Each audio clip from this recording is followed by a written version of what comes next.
الثورة فعل ناشئ عن رفض شعبي لكثير من الأشياء المحيطة.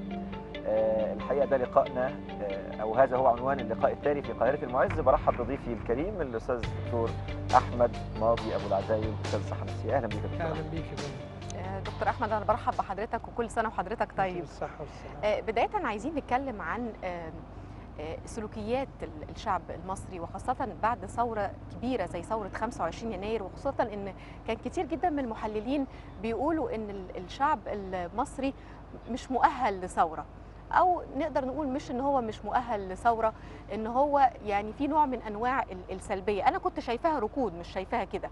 فحضرتك شايف ايه العوامل اللي ادت انه الشعب المصري يقوم بثوره بالاصرار والتحدي اللي احنا شفناه؟ بسم الله الرحمن الرحيم، كل سنه وانتم طيبين. حضرتك طيب. في نفس المكان من عام مضى كنت هنا هذا العام النسيم نسيم حريه. فمما لا شك فيه الشعب المصري شعب يختلف عن كافه شعوب الارض. ازاي؟ لما لديه من حكمه متوارثه. كل انسان مننا عنده يعني ايه تراكم ثقافي. الشعب المصري عنده تراكم ثقافي من نواحي مختلفه. شوف انت حجم الامثله الشعبيه لما تقعدي تتفرجي على مثلا في الافلام، كانوا زمان واحده تقعد امثال شعبيه امثال شعبيه، في كل حاجه كلها حكم بتمثل حجم ضخم من الحكم.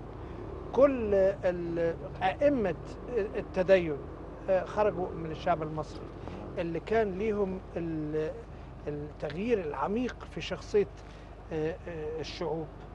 الشعب المصري عنده قدرة ضخمة على التعامل مع الضغوط. الشعب المصري عنده طموح إلى أنه يكبر، أنه يعني يتجه في كل الاتجاهات. الشعب المصري كان يقود المنطقة العربية كمدرسين، كأطباء، كمهندسين، كمحامين، كله يعني.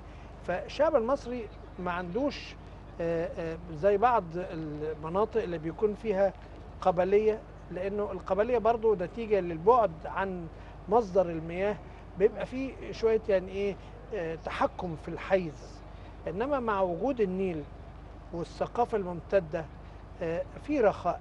يعني الشعب المصري فيه رخاء طول عمره، وتحمل بنى قناة السويس جيل كامل فنى نفسه عشان من أيام الفراعنة والأهرامات. يعني لكن طبعا كان بيتعرض إلى العبودية مقابل طموحه إلى الأفضل. ولكن دايما لما بيظهر القهر علشان استمرار سلطة ما بيحاول ان هو يعني ايه يهاجمها هجوم بالنكت. روح الدعابة الساخرة. روح الدعابة ودي دايما موجودة عندنا في الشعب المصري. روح السخرية. الثورة قال لك مين اللي وقف وراه ده؟ يعني دي ابسط حاجة يعني. فنوت كانت الثورة عنده شغالة من خلال الإبداع الفني، من خلال النكت، من خلال الإبداع العام، إنه يشتغل في مشروعات عملاقة.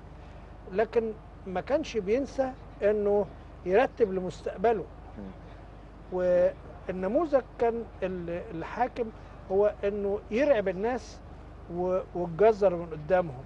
يعني الرخاء جاي بعد 3-4 سنين. شايفين البلد بقت ازاي؟ شايفين داخل السياسه الرخاء جاي النقله. ففي جزره. لكن الشعب المصري كان بيتعرض سنوات طويله الى ما يسمى القهر 24/7، يعني 24 ساعه 7 ايام في الاسبوع مستمر. ولو شفنا تصاعد الاحداث المأساويه في الفتره الاخيره هنلاقي ان الشعب كان يبحث عن هذا التمرد. يعني ما كانش شعب خانع وراضي بالامر الواقع زي ما كتير من المحللين كتبوا، وانه انتهى امره الى غير رجعه. بدليل ان اللي طلعوا بعد تونس وقالوا يا ترى مصر، قال لك لا، ده الشعب المصري جبان. الشعب المصري 40 مليون نزلوا في الشارع، يعني لم تحدث من قبل. يعني وشفنا الاصرار والتحدي اللي كان موجود في روح ميدان التحرير في الوقت ده. وانا ما زلت اذكر المعركه بتاعت كوبري قصر النيل يوم 28 يناير. آلاف الناس جايه باصرار بتندفع الى الامام، اللي يموت يموت، والمدرعات وعمال يزق. ده كان بيقلب مدرعات وبيقلب عربيات بتاعت مطافي، يدهس ما يدهسش. عنده اصرار. حصل ليه؟ لانه النموذج التونسي ادى الهمنا. يعني ادى الله ده امل في التغيير. التجمع ممكن يدي. الأول مرة اكتشف الشعب المصري أن السلطة ضعيفة، ورغم كل هذا العنفوان من القوة اللي كان موجود ده اكتسح هذه الموانع وبسلمية وكنس بعد الحكم القديم كنس. يعني ثقافة لم تحدث. انت ما تشوف كل زعماء العالم قالوا ايه على هذا الموقف، لشعب يطلع 30 40 مليون يزق الحكم القديم ويقعد ينظف ويغني، يعني لم تحدث.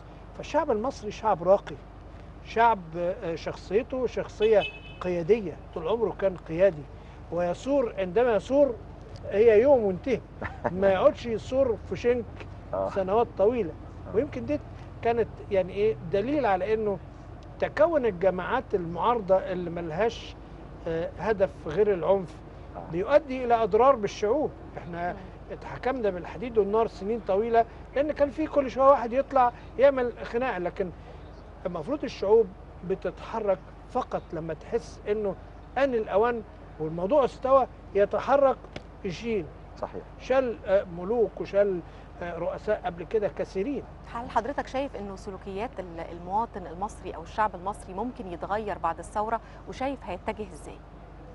هو طبعا كان جزء من مخطط النظام السابق انه عدم ظهور قيادات، وده اخطر شيء.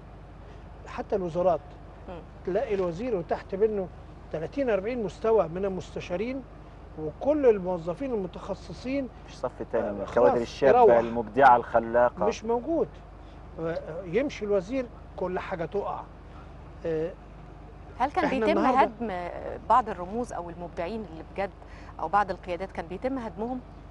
طبعا يعني ده شيء اكيد. يعني لم يكن هناك فرصه لتكون زي ما كنا بنقول حتى من شويه انه الاغنيه الرمضانيه ما ظهرش. ليه؟ لانه ما حدش كان يجرؤ ان هو يظهر. يعني اللي بيظهر ده على راي العراقيين ارى وجوه رؤوسا قد يعني المفروض. فيعني احنا كان في لا كان في انتخابات طلاب ولا انتخابات جامعه ولا عمل سياسي منظم ولا نقابات، ما فيش. يعني كل شيء كان متوقف. يكفي ان النهارده اصبح عندنا 80 مليون قائد، كل واحد في الشارع بيقف ساعات تلاقيه واقف عمال بينظم مرور قائد.